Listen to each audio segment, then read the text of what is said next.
Hello. Welcome. Today's video is going to be on the 16 intertype relations. This is in a series of videos I'm making where I call MBTI Model X, and that's because I'm taking MBTI terms and crossing them with Socionics ideas. And that's simply because I absolutely hate the Socionics type code, but love a lot of the ideas that they've introduced with the typology frameworks. However, MBTI type code is far superior, and the three reasons for that is because one, MBTI type code doesn't repeat any letters. Socionics type code actually repeats two letters to mean two different things each. So for example, I's can either mean introversion or intuitive, and E's can either mean ethical or extroversion. And in MBTI type code, they solve that and prevent any confusion because intuition is represented by N and ethical is instead called feelings. The other reason is it's confusing, or I hate the type code of Socionics because they use the order of the letters to tell you how a person orients their judgment or perception, versus an MBTI type code, they just use a J or a P. And yeah, I have other reasons, but let's just get into the video today. So today it's on the 16 intertype relations, and I'm so sorry, I'm a little sick, and I have a sleeping baby, so I'm trying my best to share this video because I've had these slides prepared for the last 2 months, but we moved, travel, and now I'm sick. So, just have a little grace for me. But today's video, first, I'm going to talk about the development of Socionics and why it's different from MBTI typology. Then I'll briefly touch on the Quadras and why the Quadras are a really great tool to kind of understand this other layer of MBTI typology. It was always a word that I was looking for, and Quadras really epitomizes the essence of sharing or not sharing cognitive functions. And then, most of this video, we're going to get into the relations. So there's 16 different relations because each type has a specific relation that they feel toward all of the other 16 types.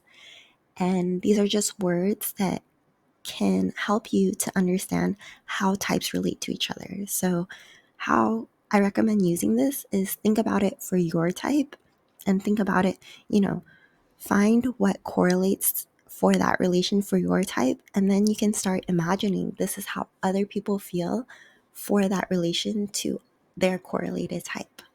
I hope that makes sense. If you have any questions, feel free to comment below. I'll try to reply to every comment.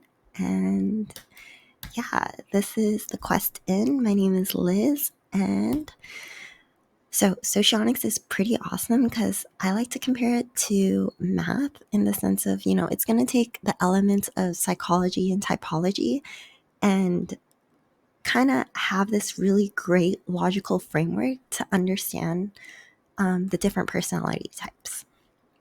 So it was made by or developed by a lady named Ashura Augusta. And she was from, it's blanking in my head, but she was from somewhere in Eastern Europe or the former Soviet Union. And then what she did was she actually combined three different ideas. So she took Freud's structural theory, Jung's psychological types, and then Anthony Kopensky's information metabolism. So she combined these three different frameworks to create Socionics and to develop this full picture of how each type takes in information and processes it in their mental preferential information metabolism. So it's like, sorry, but I hope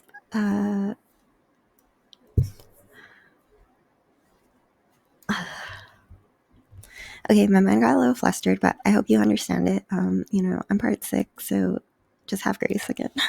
But the other person who also really developed Socionics was actually a student of Ashura Augusta. His name was Victor Galenko. So Ashura Augusta, she made Model A, which is the OG original Socionics framework. And then Victor Galenko, he went to really nuanced depths, and he has a whole school in Kiev, Ukraine, that goes further about the ideas of socionics. I've seen backlash towards Victor Galenko's model, that he just goes into way too much detail that you don't need because the original model has enough. However, I have no bias. I think, again, I don't really find myself primarily in socionics, so I like to borrow ideas for both. But one thing to note is both of them are NTPs. I've seen Asher Augusta is typed either ENTP or INTP, and then Victor Galenko types himself as INTP.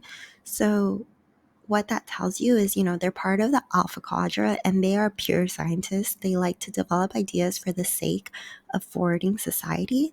And that is why socionics is so beautiful. It comes from a really pure place of how can we really make this scientific and spread knowledge.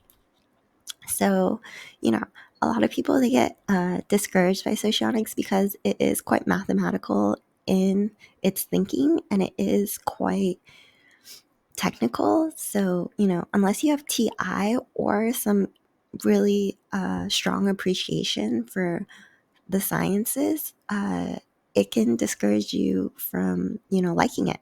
But, I love math personally. It's always been my favorite subject for as long as I can remember. Sometimes I do math for fun still.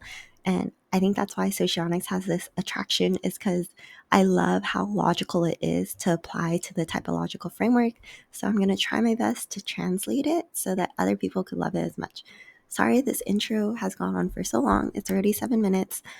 But yeah, if you're new to MBTI, or if you're not, feel free to download my free guide. There's the URL on screen. And all right, so we got that intro into it. We'll talk a little about MBTI quadras, or Socionics Quadras.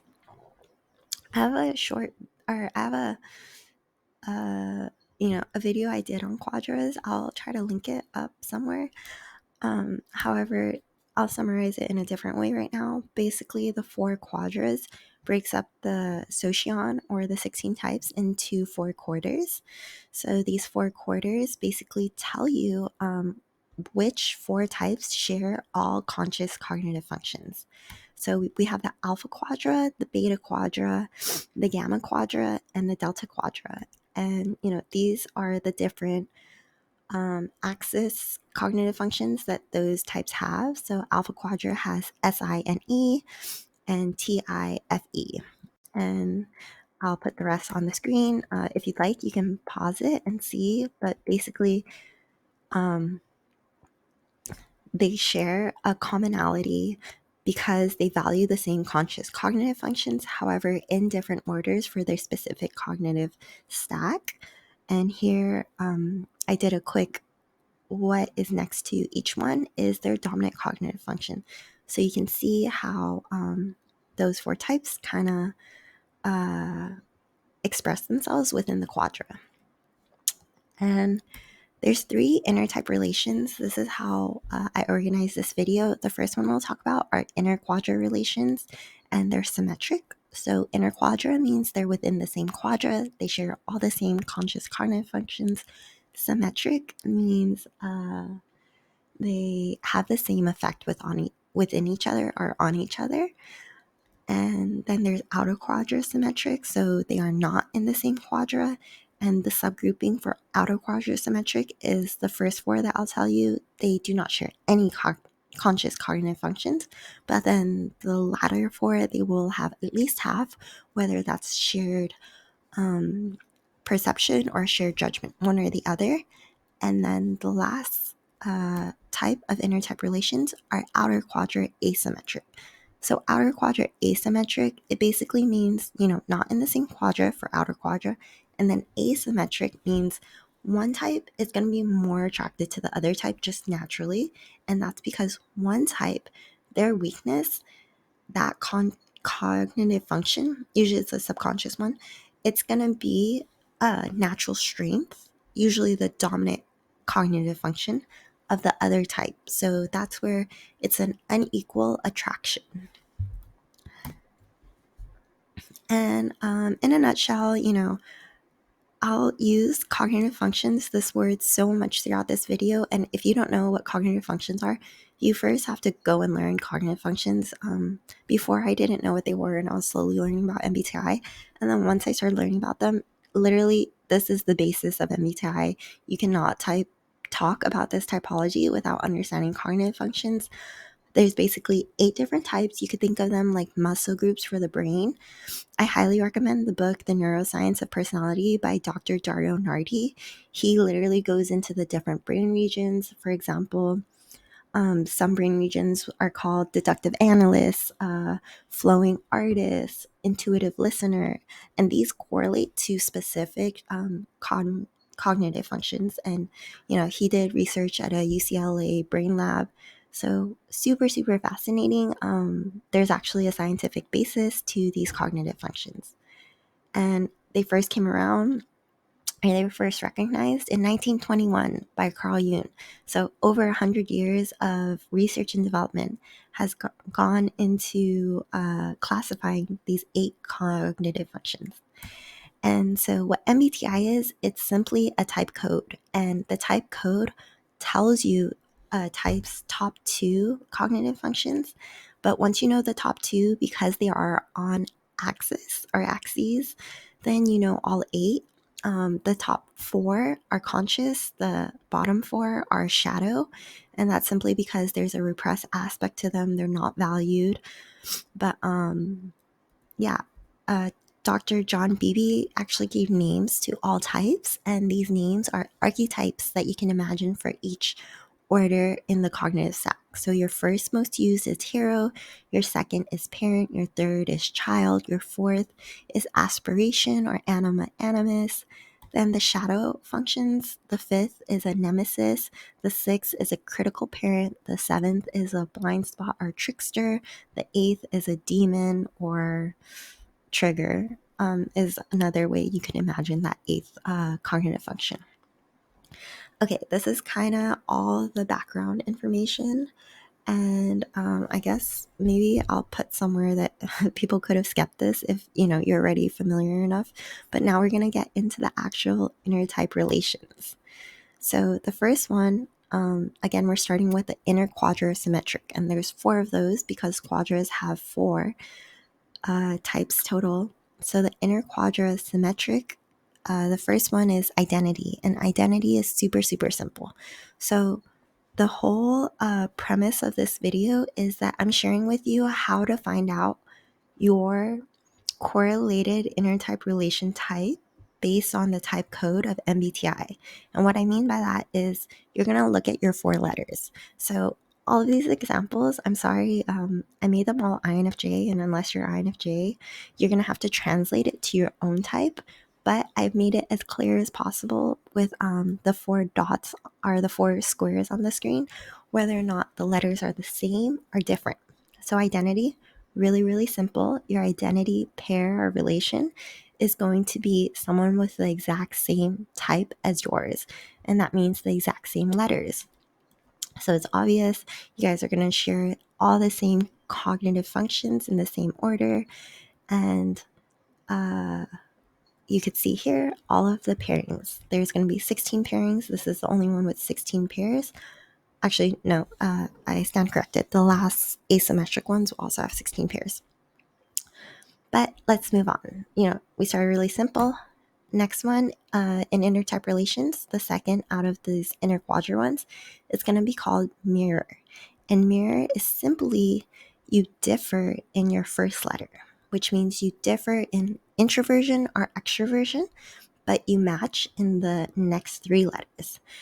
So as far as, what kind of cognitive chemistry you're going to have, you guys will have some varied order, a flipped order of cognitive functions.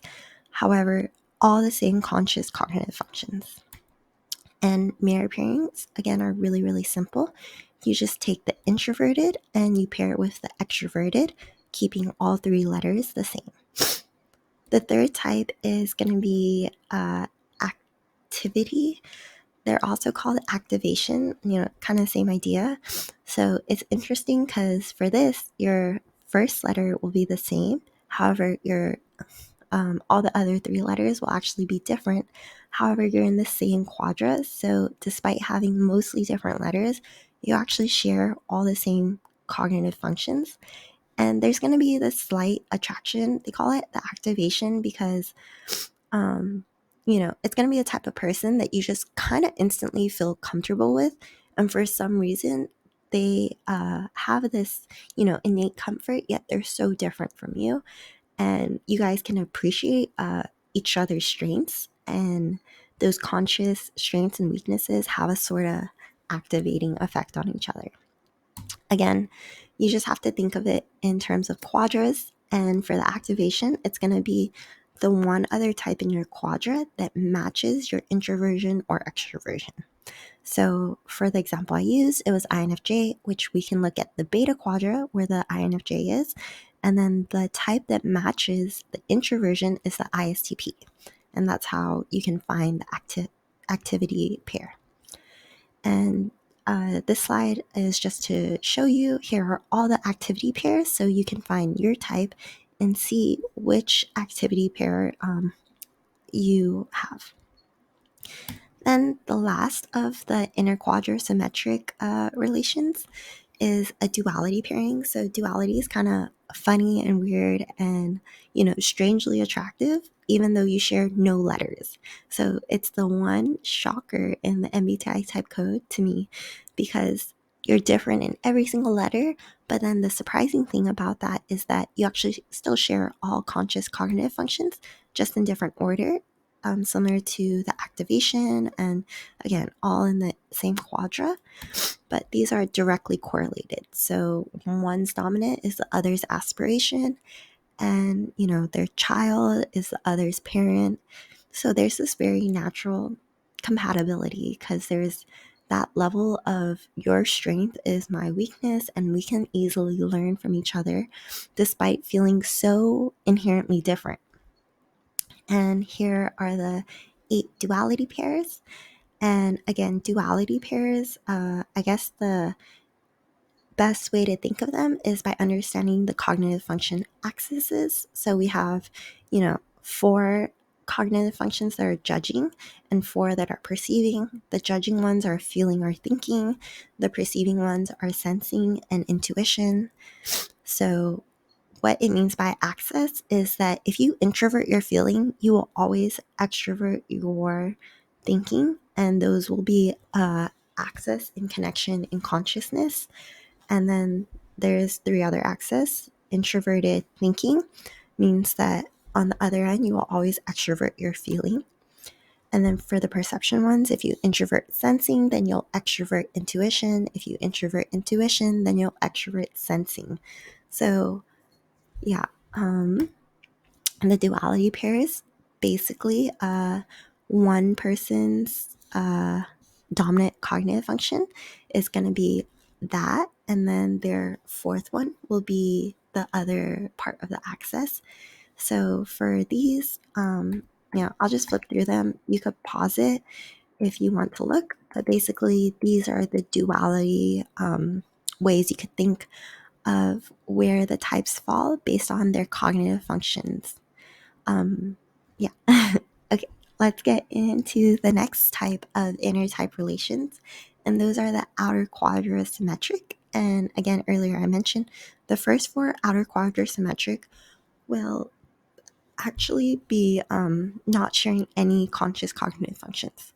So the first one is called quasi-identical, and the type code is that the first 3 letters are the same, and I think that's why it's called quasi-identical.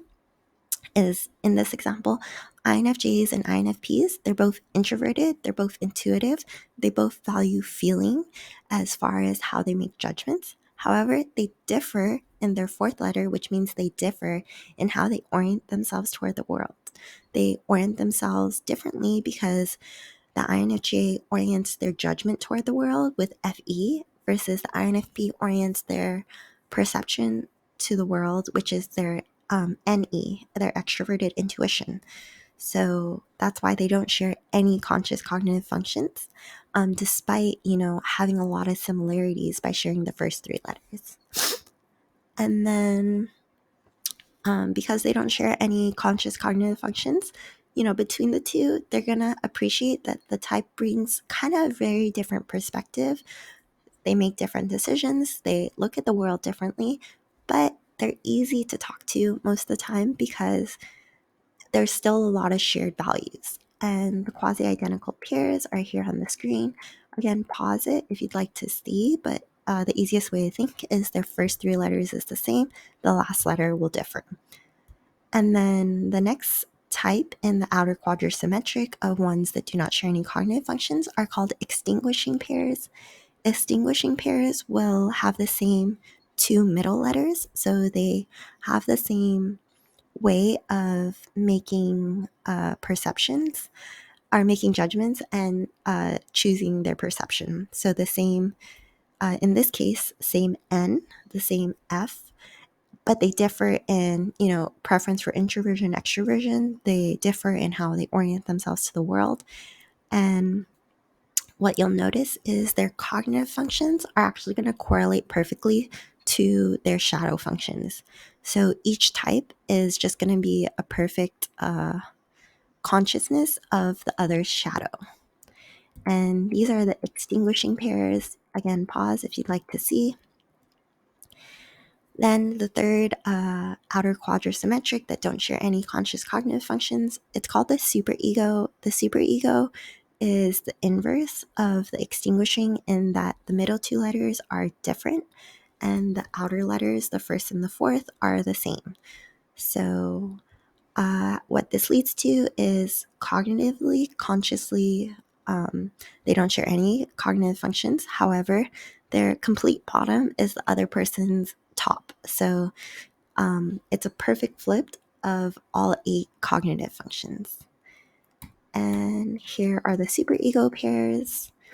Then the last of these ones that don't share any conscious cognitive functions because they're outer quadra with, again, no shared conscious cognitive functions. Sorry if I've said that so many times, but it's called a conflict. So conflict, it has like the toughest naming, but I think to be fair, it has some reasoning for that. And what you'll notice is the first 3 letters are completely different. So, they differ in introversion, they differ in perception, they differ in judgment. However, their last letter is the same. So how they orient themselves to the world matches. But the interesting part about their cognitive functions is basically each other's blind spot is the other's lead function. So the blind spot is the 7th function in the cognitive stack. And it's given this name conflict because it's hard when that's your blind spot, but someone else is their natural God-given gift of what they've developed over their lifetime to be their strength.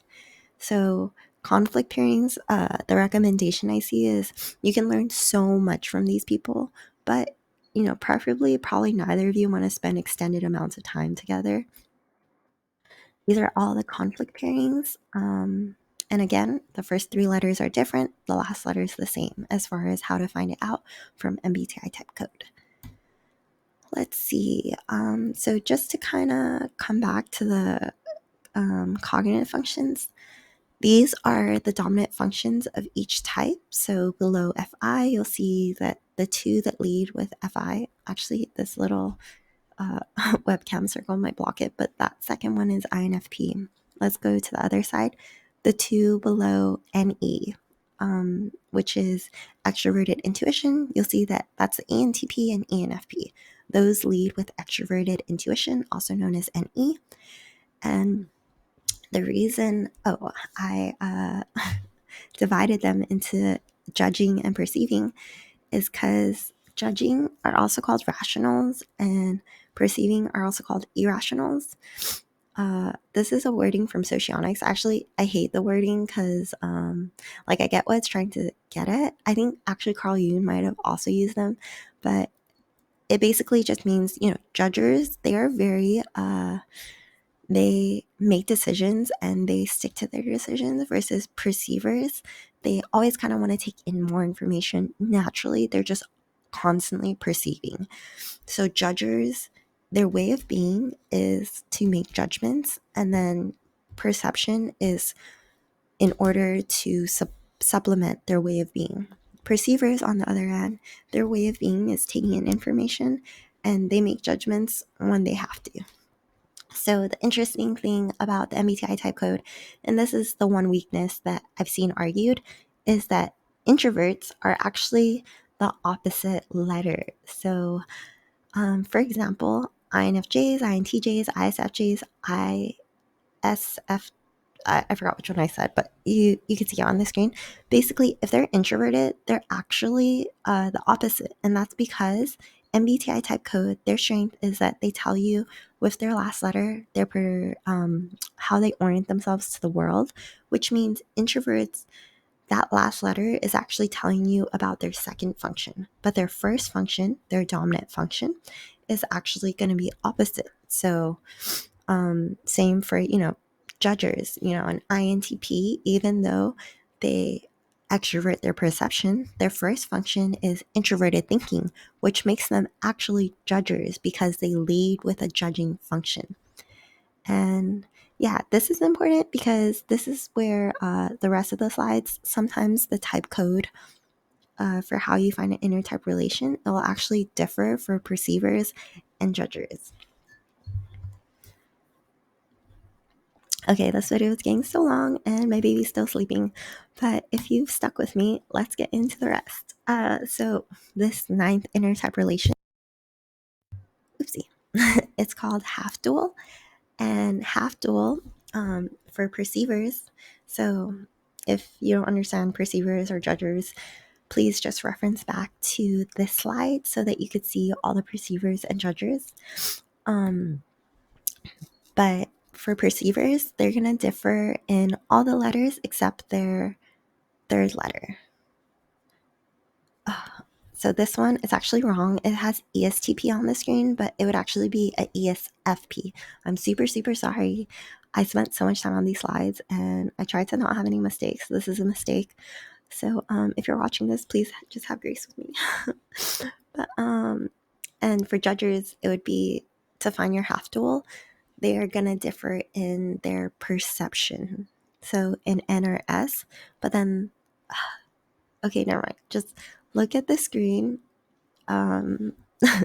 Duality basically means the other type in this little duality box that I showed you that correlates to sharing half your functions.